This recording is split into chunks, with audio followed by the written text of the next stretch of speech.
Thanks for joining me today. My name is Daniel Ray. I'm a staff apologist with Watchman.org here in Arlington, Texas. We are a ministry dedicated to interfaith evangelism. That is, we dialogue and outreach to people of other faiths and beliefs and people of no faith. We facilitate the Atheist and Christian Book Club once a month, and I also produce the Apologetics Profile podcast you can find on Podomatic and anywhere where you get fine podcasts. And I also produce Good Heavens, a podcast about the universe with my friend Wayne. And I'm also the co-editor and co-contributor of The Story of the Cosmos, How the Heavens Declare the Glory of God. That came out in 2019.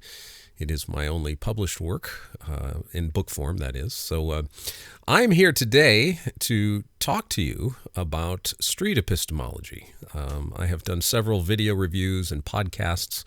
They've even written a 4-page profile on street epistemology, which I will link in the description below. If you want to know more about street epistemology, if you have not watched any of my other videos or listened to our podcasts, I encourage you to do that. You just certainly don't have to in order to watch and appreciate this video, but it would be helpful. But today I'm going to be talking about a street epistemology interview conducted by one of the top practitioners of street epistemology, Anthony Magnabosco. This interview is an example of the way Anthony has built up the practice of street epistemology by talking to people on college campuses and public places. This interview was conducted with a young man named Marin on the campus of the University of Texas in San Antonio, again, in November of 2019. So let's jump right in. Here at the 48-second mark, Anthony meets Marin and talks to him a little bit about what street epistemology is. Anthony says here, I asked them to pick the topic. At the 120 mark, Anthony casually introduces the idea of a higher power. And I think it's important to note that recording for YouTube changes the nature and dynamic of any conversation. I mean, if I know I'm going to be on camera, I try to be the same person I am. But these kinds of conversations are dynamically altered when you have them for a wider audience. You know you're on camera. How much different it would be if these conversations were private. Are you okay if I record this and everything? Sure, that's fine. I figured you were because we already talked about it, but you never know. Right. Some people are they get over here and they're like, "Oh, you wanted to record it?" Like, yeah, I got cameras everywhere. So notice that at 3 minutes here, Anthony is kind of suggesting topics, and here he says, a claim that influences your actions, something that would cause you to do something. And ideally, it's a claim that you act out on because you think that it's true.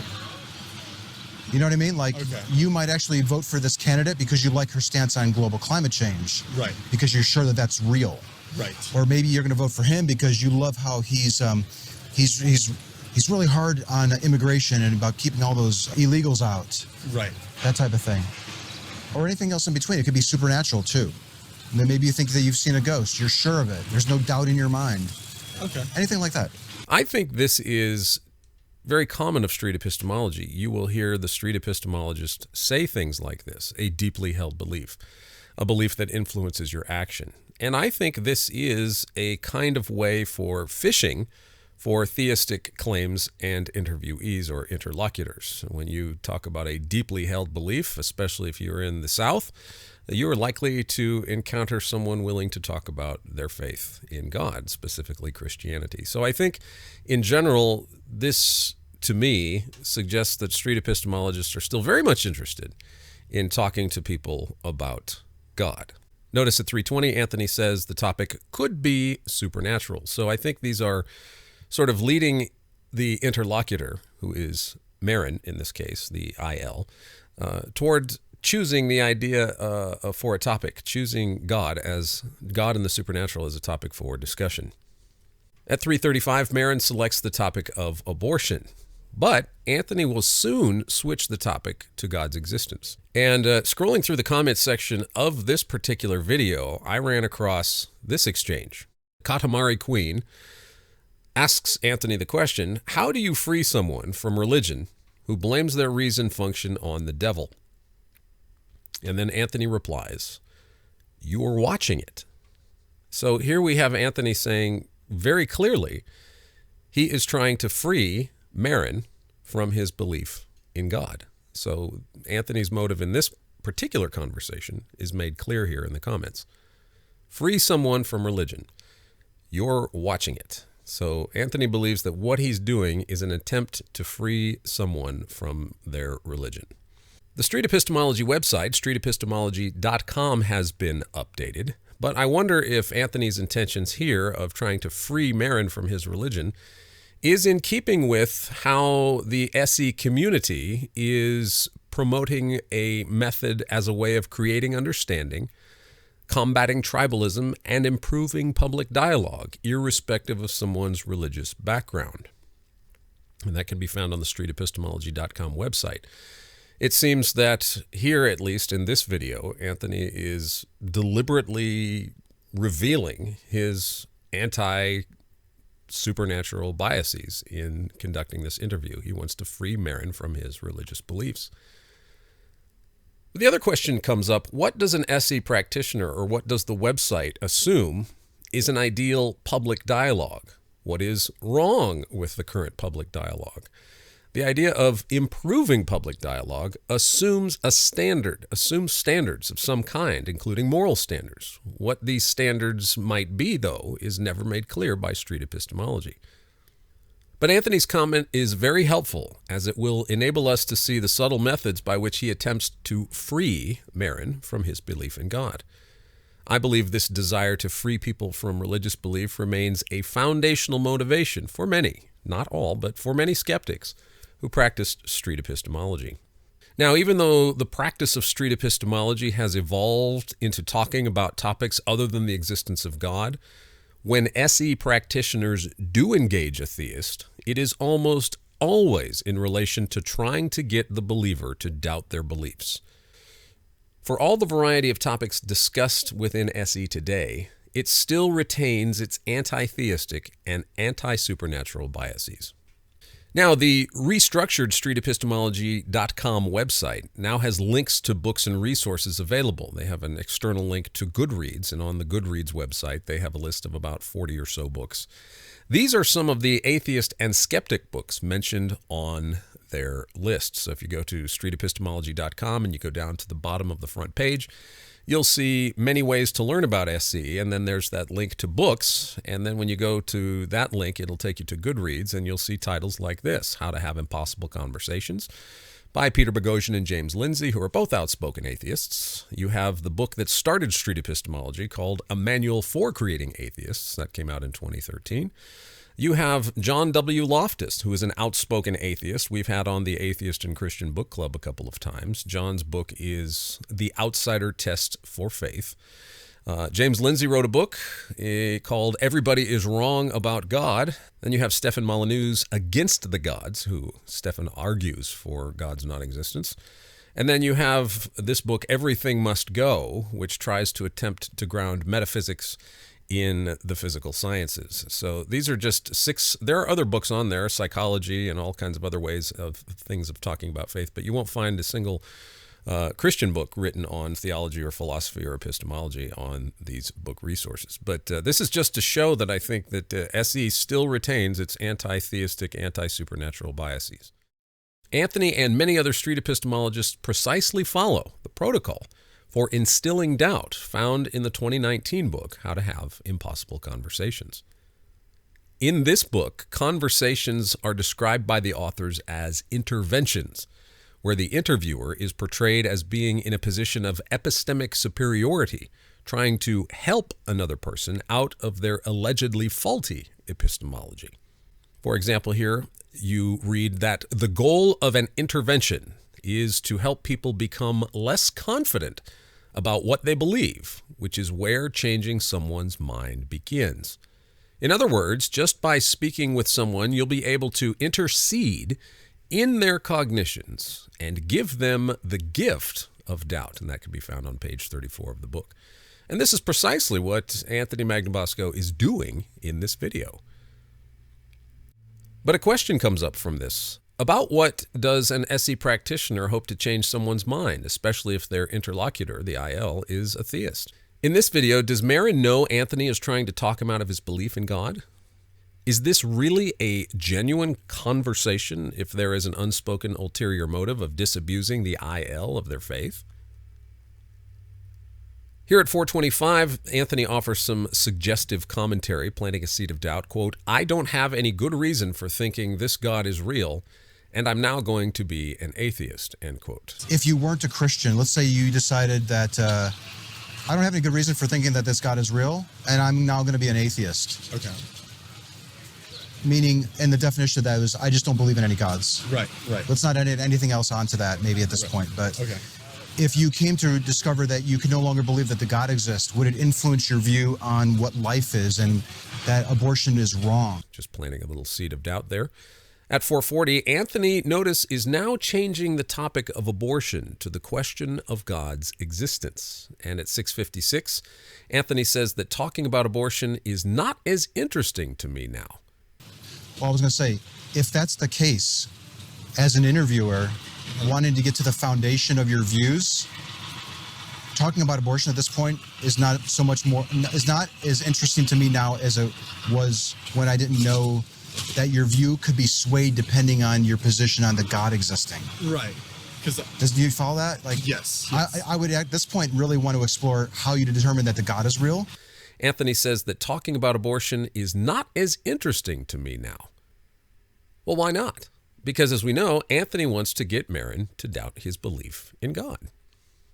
At 709, after learning Marin is a Christian, Anthony has decided what the topic would be. He says, quote, I want to explore how you determined the God is real, end quote. At 745, Anthony has introduced the confidence scale. So, can I get a sense of how sure you are that the Christian God is real on a scale from 0 to 100?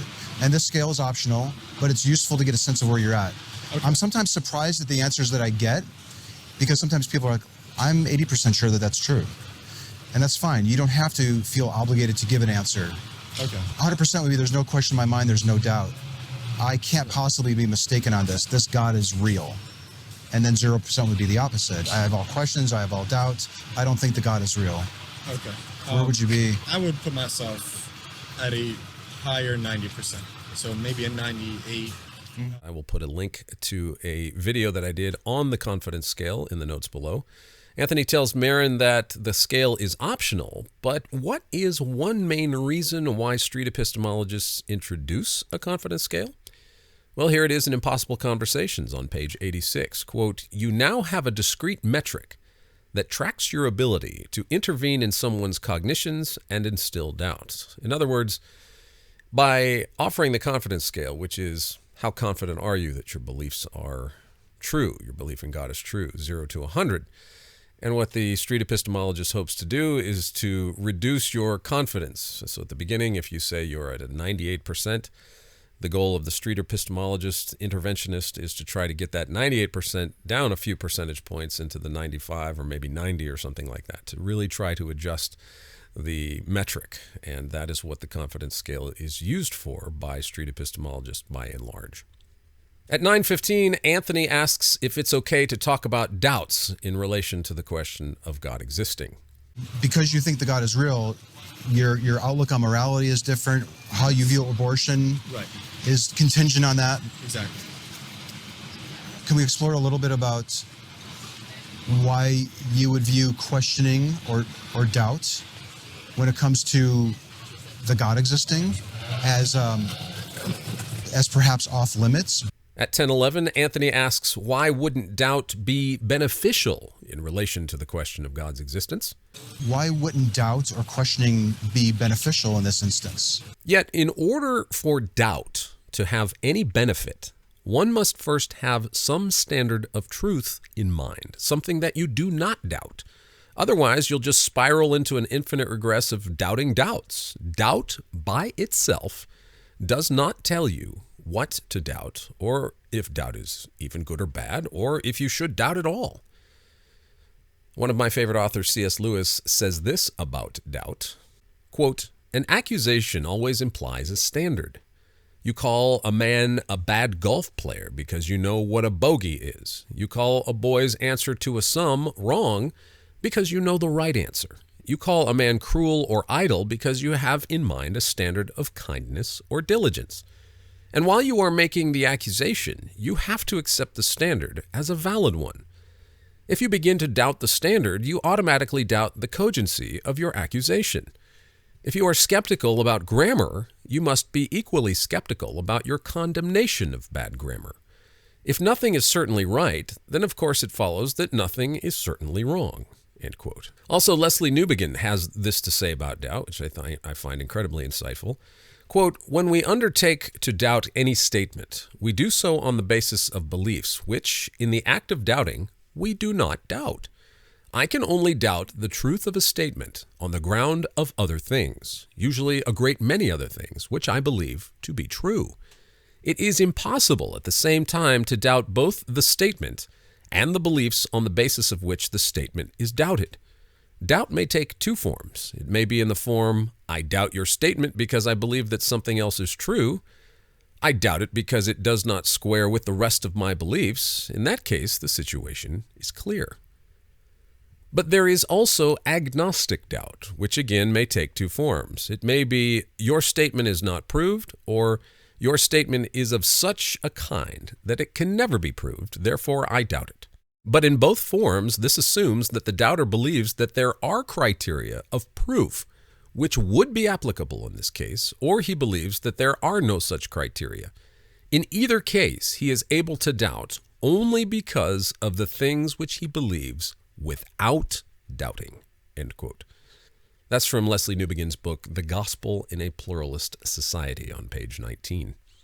In my experience with SE, and I consider it to be fairly extensive, it is rare that you will ever hear an SE practitioner lay out a case for what they think a standard of truth is, or what counts as a justified true belief. What are the beliefs that street epistemologists hold that they do not doubt? Anthony does not provide an explanation in this particular video. I'm not saying that Anthony hasn't in the past. I haven't watched everything that he has done. But by and large, a standard of truth, or what counts as a justified true belief, or what counts as true knowledge, is never quite laid on the table when you're engaging street epistemologists. Now, I will commend Anthony here for restating a person's beliefs back to them. I think it's honest. Okay, so when I think about it, I think that it's from the devil, but I want to find out why. So what I do is I consider that from the devil, and I look at why. Like, I would go and I would research my doubt, right? And and I would find something that will explain my misunderstanding or not. So I would just go look and try to find an answer to the problem that I just came up with in my head. Okay. When you do find yourself doubting or questioning, maybe might be a softer way of putting it.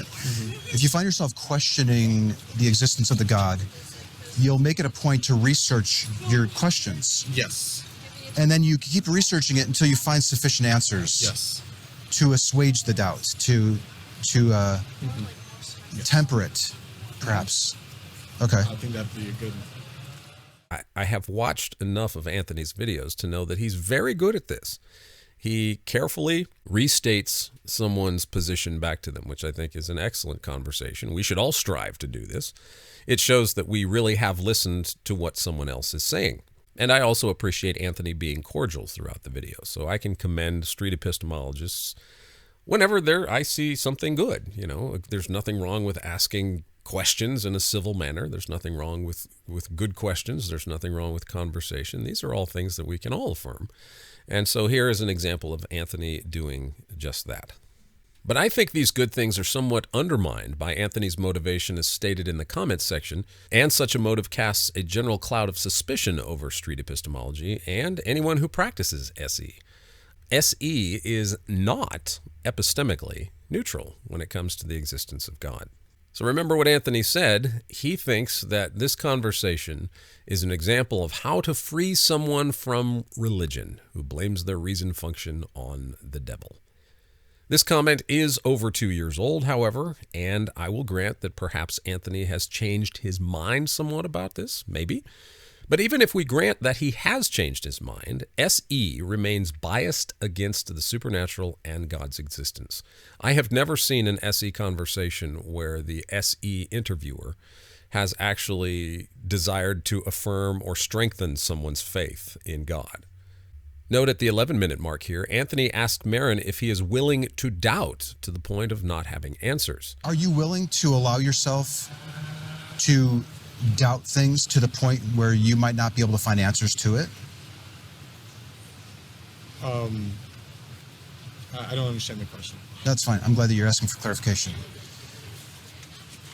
Let's say that you had a question or doubt, and then you started looking for answers, and then you were finding difficulty finding the answers. Mm-hmm. What do you do at that point? Do you just say, that's just unanswerable, I can't deal with it?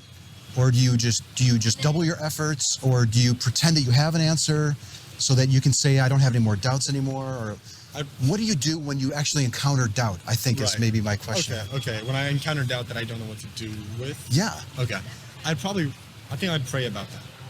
So I would pray, and I'd see if over time, because I believe that God answers in some way, shape, or form eventually. Mm-hmm. So I would pray about it, and I would wait, patient, right? And later, Anthony drops another subtle hint, quote, do you pretend to have an answer so I can say I don't have any more doubts, end quote. These points precisely follow Peter Boghossian's 2013 A Manual for Creating Atheists. Let me show you. So here's that book in 2013. The purpose of the book on page 9, quote, to give people the conversational tools to talk people out of their faith and help them embrace reason.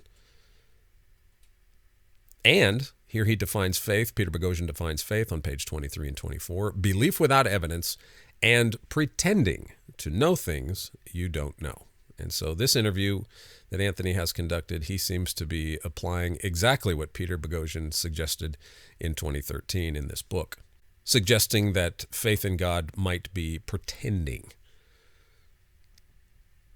Now here at 12 minutes, Marin says prayer and patience are what help him through his doubts. At 12:30, Anthony doesn't follow up with, so what are some positive examples of God answering your prayers? Instead, he asks, have you ever not got an answer to prayer? Sure. Then you find yourself praying to the God. Right. And waiting for an answer. Yes. Okay. And then if you, let's say, has it ever happened where you've done that and then you never got an answer? I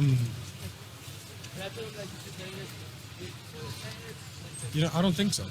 Now that I think about it, I think I've received an answer like once. So I've prayed about some things, and I eventually did get an answer. Sometimes I would, like, in the span of waiting, I would wonder, had I not received an answer at all, but eventually I received an answer. So I think that it's a waiting game that, like, I am always waiting until the answer comes about. Mm-hmm. So I never consider the fact that I'm not answered. I consider the fact that I'm waiting for an answer. You've never considered that you're not going to get one. Right. You're just wondering how long it's going to take before you do. Mm-hmm. Okay. That's interesting. So he continues to press very subtly this idea of trying to cause Marin to doubt. At 14:53, here is another seed of doubt. After explaining Marin's position, Anthony says he'd be, quote, worried, end quote, that he could be believing something that wasn't true. Questioning, I think, is one of the best ways to figure out what's really true. Okay. And if I put some things out of reach of questioning, or if I doubt it just a little bit, and then I find reasons to kind of assuage my doubts, I'd be worried that I was believing something that's not true. Okay. That's foundationally shaping how I interact with reality. That would be my view on it. Okay. I think questioning and doubt is a valuable thing. Not just for thinking if I have a class in 50 minutes or not, right, but whether I'm believing something that's true with regards to a God existing. Right. I wouldn't view it as it's the devil trying to get in the way between me and my God. At 15:15, Anthony says he wouldn't look at doubt as coming between him and God. Well, of course not. Anthony is a self-proclaimed atheist. But why should a theist accept an atheist's assessment? That's what's never made clear. How does the atheist know what God is like? He must be confident in his own knowledge about God's non-existence to try to persuade a theist away from belief in God. This is really interesting to me. At 1748, for all the emphasis that Anthony has put on the value and virtue of doubt, Anthony says he believes doubt is just a feeling and or an emotion. Yeah. See, the way I look at it is that questions are necessary in order to experience the feeling of doubt. I think doubt is an emotion that is the result of questioning and discovering that you don't have good reasons for thinking something is true. Okay. So if I thought that there was a God, Right. and I have questions about it, is there a God? Right. And then I start to explore the reasons for thinking that there's one, like, well, maybe there was a miracle, or maybe prayers get answered, or maybe the Holy Book is true, or I had this vision or something.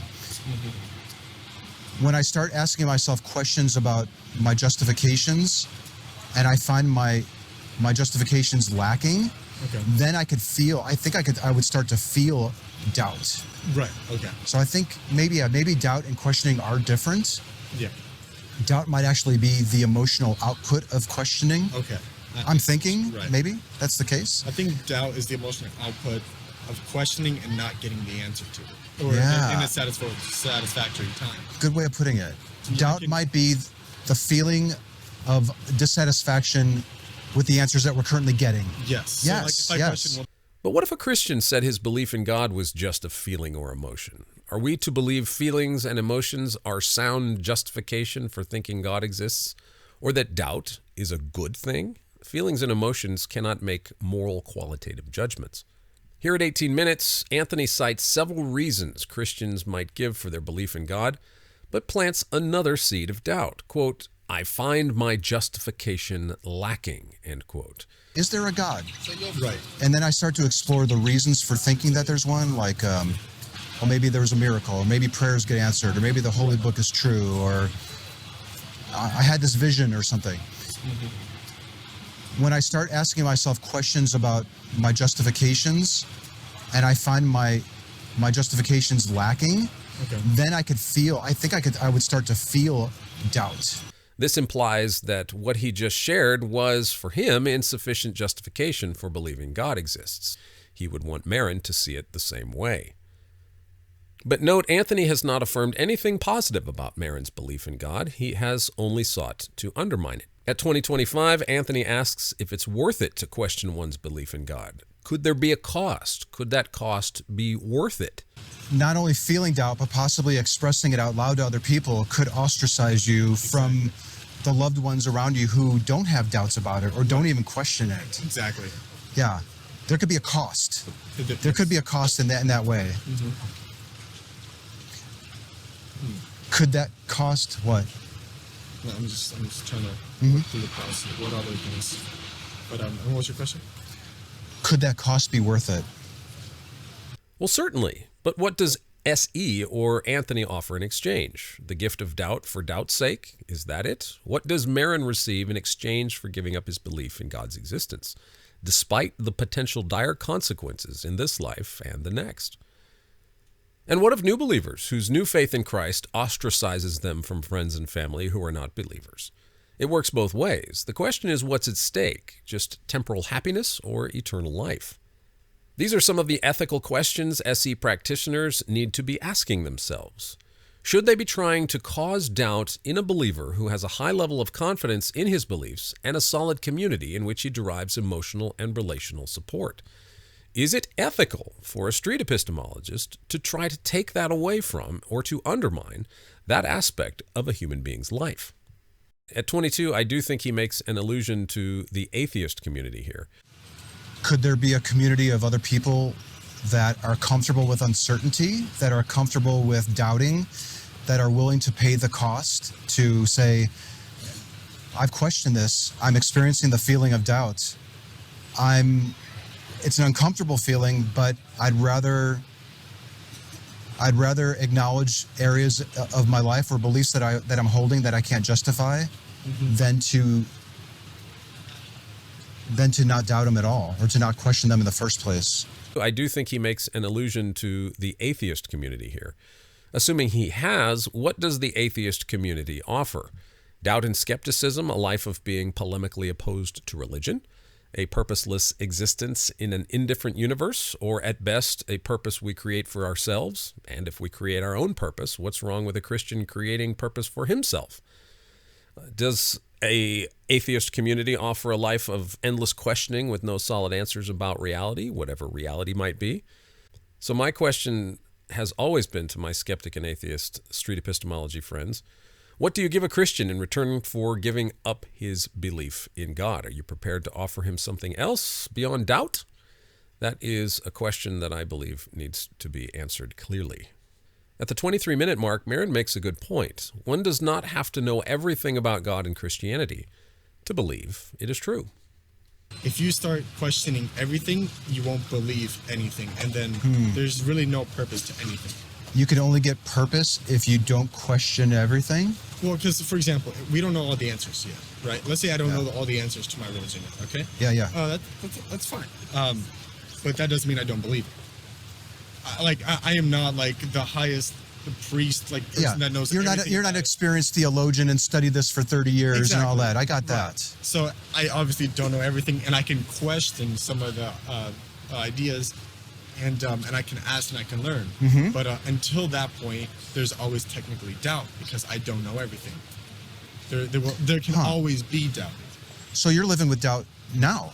Right. And so I think that the problem with just doubting everything is that you can't just leave all the social, like more or less circles that you're in and seclude yourself because you have doubt. Because just because I can doubt something doesn't mean I have to stop believing something. That's a good way of putting it. Just because I doubt something doesn't mean that I have to stop believing it. Yes. I can still keep believing something. This is why I try to look at it. Did I roll out the confidence scale, 0 to 100? I think I did. Yes. This is why I try to look at it in this way.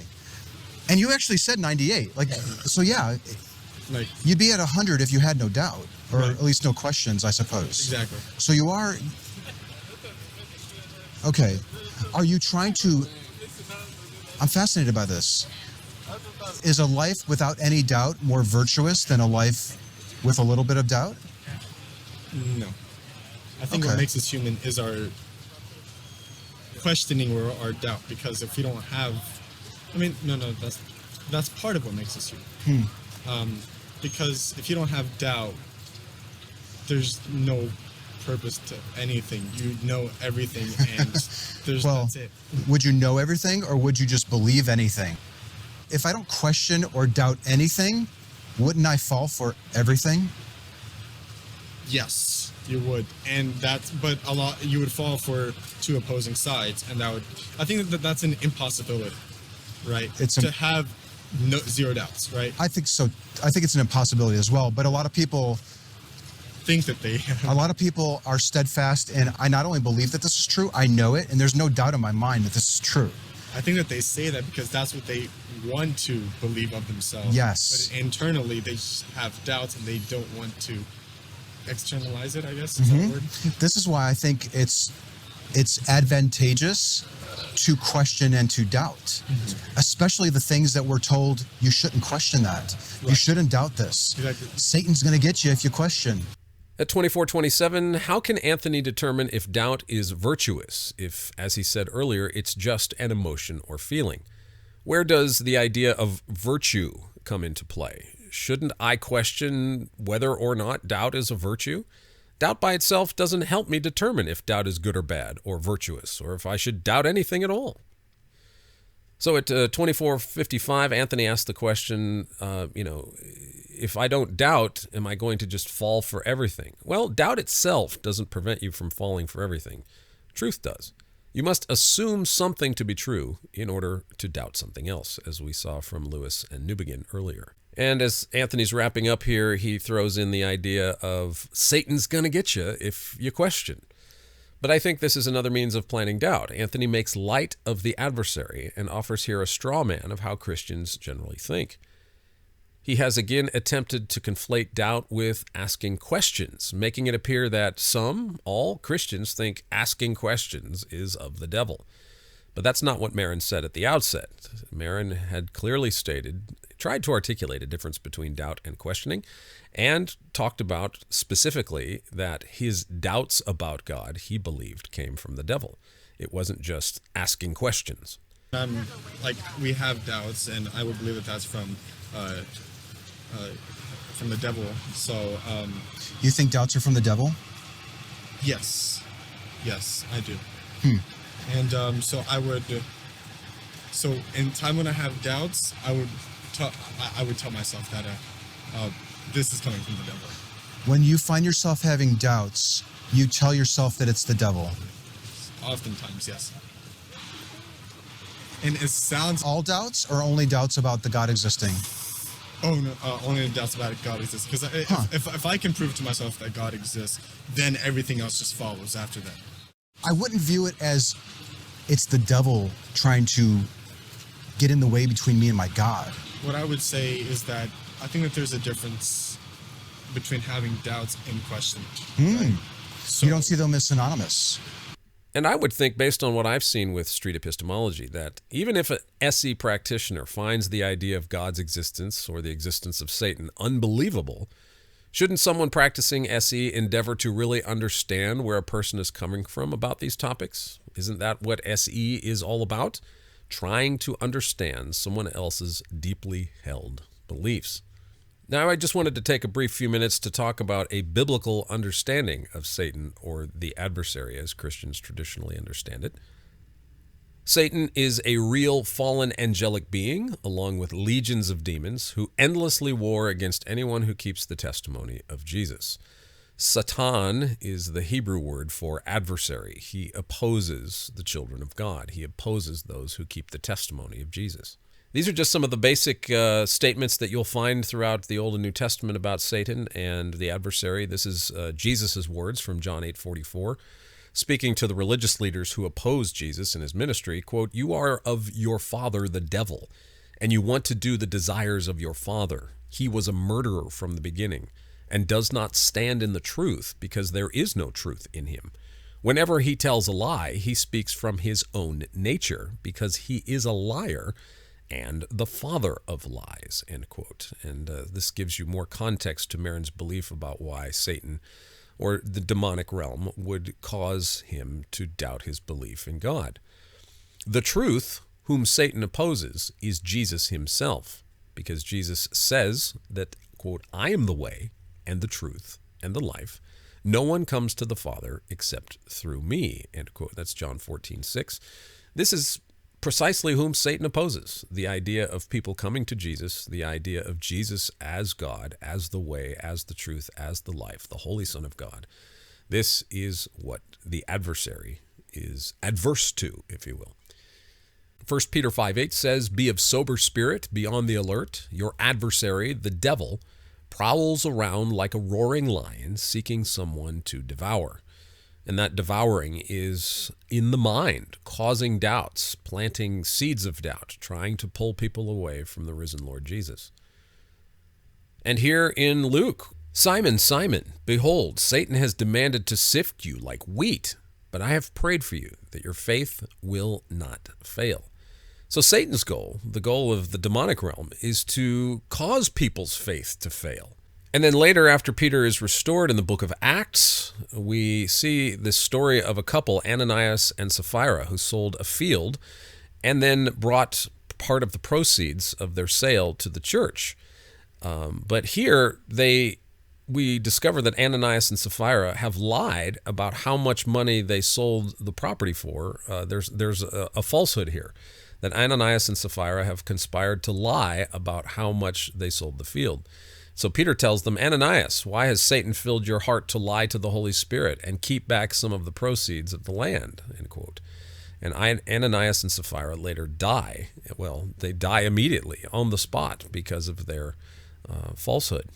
But note that it is Satan who filled Ananias' heart to lie. And so Satan, as Jesus says in John, Satan is the father of lies. And then in Genesis, we read, "Now the serpent, who is identified with Satan and the dragon and the devil, the serpent was more cunning than any animal of the field which the Lord God had made. And he said to the woman, quote, 'Has God really said, you shall not eat from any tree of the garden?'" So here Satan is twisting God's words, which he continually does, planting seeds of doubt, asking questions in such a way as to cause people to turn away from God. I think in some very real sense, the serpent here in Genesis 3:1 is doing street epistemology. And so in the book of Job, we have Satan coming before the Lord, And then God questioning Satan, have you considered my servant Job? He's blameless. But Satan answered the Lord and says, quote, does Job fear God for nothing? Have you not made a fence around him and his house and all that he has on every side? You have blessed the work of his hands, and his possessions have increased in the land. But reach out with your hand now and touch all that he has. He will certainly curse you to your face, end quote. One of the things that the adversary is in the life of a believer is an accuser. He is constantly accusing. It is a mental accusation. Satan stands in our minds and causes us to have thoughts and doubts about God. And one of the ways in which he does that is he accuses us. You are not this. You are not that. You will fail, this and that and this and that. And I myself have had personal struggles all of my Christian life with these kinds of accusations. But that is the other thing that he does. He lies and accuses. And then, of course, Jesus himself, when he begins his ministry, is tempted by Satan in the wilderness. We see this in Matthew chapter 4. And the tempter, he's called the tempter here, came and said to him, Jesus that is, quote, if you are the Son of God, command that these stones become bread. Demanding that Jesus do something in order to prove that Jesus is the Son of God. And this is one thing that he does. It's a temptation, tempting the Lord thy God. And in Revelation 13, a mouth was given to the adversary, speaking arrogant words and blasphemies. The authority to act for 42 months was given to him, and he opened his mouth in blasphemies against God, to blaspheme his name and his tabernacle, that is, those who dwell in heaven. And so Satan is a liar, he's a tempter, he is an accuser, he blasphemes and comes against the God of the universe. And then Satan can even speak through the mouth of someone who does follow Christ. Jesus here is rebuking Peter and addressing Peter, but also addressing Satan. Just before this verse, Peter utters, Lord, may it never be. Jesus was talking about his suffering, and Peter said, well, Lord, forbid it. This should never happen to you. But this is what Jesus says in response. He turned and said to Peter, get behind me, Satan. You are a stumbling block to me, for you are not setting your mind on God's purposes, but men's. And so Satan will cause us to think about worldly concerns, about the concerns of this world, and make a priority of the concerns of this world rather than our eternal standing in Christ. And then in Zechariah in the Old Testament, here is an example of Satan accusing. Then he showed me Joshua the high priest standing before the angel of the Lord, and Satan standing at his right to accuse him.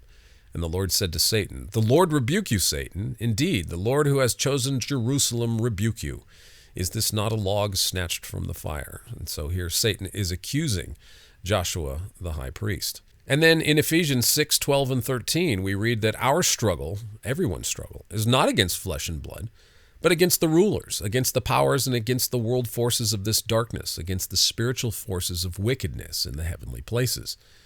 Therefore, take up the full armor of God so that you will be able to resist on the evil day, and having done everything, to stand firm. And so the Apostle Paul's exhortation to us in Ephesians 6 is that there is an unseen warfare that goes on, principalities and powers of darkness, Satan and the demons that are working daily, unceasingly, trying to turn people away from the living God, trying to devour people's faith. So the bottom line is this: if Christianity is true, street epistemology practitioners are serving the principalities and powers of darkness, fighting a losing battle against the God of the universe whenever they attempt to talk a Christian out of their faith. The SE practitioner who engages in such practices is operating on faith much in every way as a believer would. By faith, the SE skeptic believes God does not exist and acts in accordance with his faith in a godless universe, trying to disabuse believers of their faith. So, conclusions about this video. Anthony was at least personally respectful to Marin. Anthony, in places, clearly restates what Marin says. That's a good thing. Anthony asked questions in a civil manner, and asking questions is always good. A hidden motive, though, freeing Martin from his faith. Anthony attempted to equate doubt with asking questions. Anthony led Marin from the topic of abortion to the question of God's existence. Anthony did not endeavor to understand Marin's understanding of the devil in Christian theology. Anthony said doubt was a feeling or emotion. Anthony didn't articulate what his standard of truth is. What does SE offer a believer who becomes an atheist? Is SE ethical in its attempt to cause a person to doubt their faith in God, especially if that belief gives them hope, meaning, and purpose? If you are a street epistemologist practitioner and don't believe in God, tell your interlocutor. I think that's good, honest conversation. Now, I will admit also that Anthony in other videos has told people he does not believe in God. If you are covertly trying to talk someone out of their faith under the guise of a civil conversation, I think that is being dishonest at best, and at worst is intentionally deceptive.